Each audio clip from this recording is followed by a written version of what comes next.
Resolución del problema 7.14 de la sección 7.3, aplicación de la segunda ley de Newton a problemas de un solo cuerpo. En este problema nos preguntan qué fuerza horizontal se requiere para jalar un trineo de 6 kilogramos con una aceleración de 4 metros sobre segundo al cuadrado cuando una fuerza de fricción de 20 newton se opone al movimiento. Es decir, vamos a tener un trineo por acá que va a tener un peso, claro, la masa no es el peso. También va a haber una fuerza normal perpendicular a la superficie, es decir, que crea un corte de 90 grados con la superficie en la que se encuentra este trineo. Y también va a haber una variable P, que sería la fuerza neta, la que uno está ejerciendo horizontalmente para jalar el trineo. Y además de eso, una fuerza de fricción cinética que está oponiéndose al movimiento. Bueno, también vamos a tener que hay una aceleración de 4 metros sobre segundo al cuadrado que va claramente en esta dirección, a favor del movimiento. Tiene el mismo signo algebraico que la fuerza neta. Ahora, como segundo paso vamos a crear un diagrama de cuerpo libre en donde evidenciamos todos esos vectores pero en un plano cartesiano. Eje X, eje Y positivo, eje menos X y eje menos Y. Yendo hacia el eje menos Y tenemos el peso, hacia el eje Y positivo tenemos la fuerza normal, hacia el eje X positivo tenemos la fuerza horizontal y hacia el eje menos X tenemos la fuerza de fricción cinética. Ahora, ¿qué vamos a hacer? Para tercer paso vamos a encontrar la fuerza masa.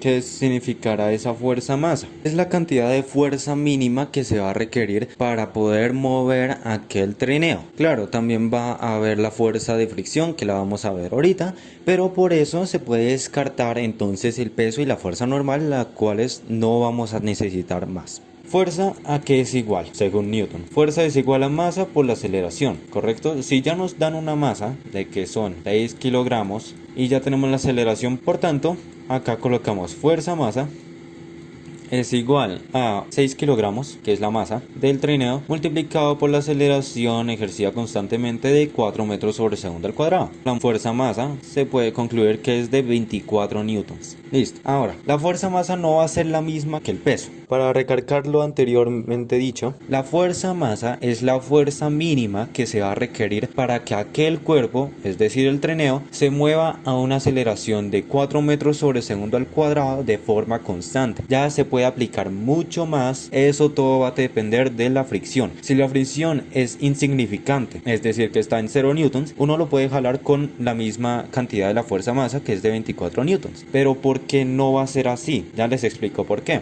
Cuarto paso. Vamos a encontrar es la fuerza resultante. La fuerza resultante es igual a la sumatoria de fuerzas, ¿cierto? En este caso, ¿en qué eje? En el eje X. Tenemos la fuerza neta yendo hacia el eje X positivo, o bueno, la fuerza horizontal, y la fuerza de fricción cinética yendo hacia el eje menos X, lo cual podemos decir que es fuerza horizontal menos fuerza de fricción cinética es igual a 0. Ahora, si volvemos a aplicar el hecho de que fuerza es igual a masa por aceleración, ¿qué podemos decir acá? Como ambos son fuerzas, la fuerza horizontal y la fuerza de fricción cinética, esos van a ser igual a masa por aceleración. Muy bien, entonces pasemos la fuerza de fricción cinética al otro lado a sumar para que nos quede la fuerza horizontal a un lado. La fuerza horizontal entonces sería igual a masa por aceleración. Masa por aceleración, ¿qué sería igual? Miren acá, esto es lo mismo que decir masa por aceleración, ¿cierto? Ya lo habremos encontrado. Eso es lo mismo de la fuerza masa, sumado a fuerza de fricción cinética. Y listo, eso sería todo lo que tendríamos que colocar acá en términos de variables. Ahora es solamente reemplazar.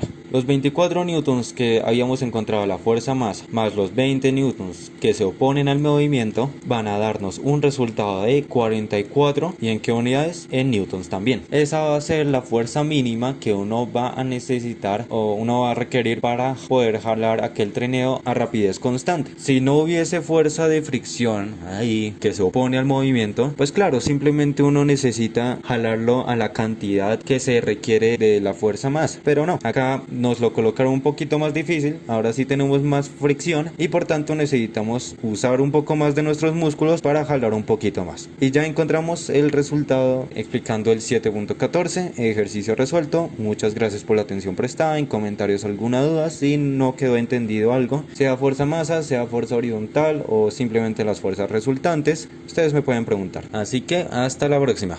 Muchas gracias.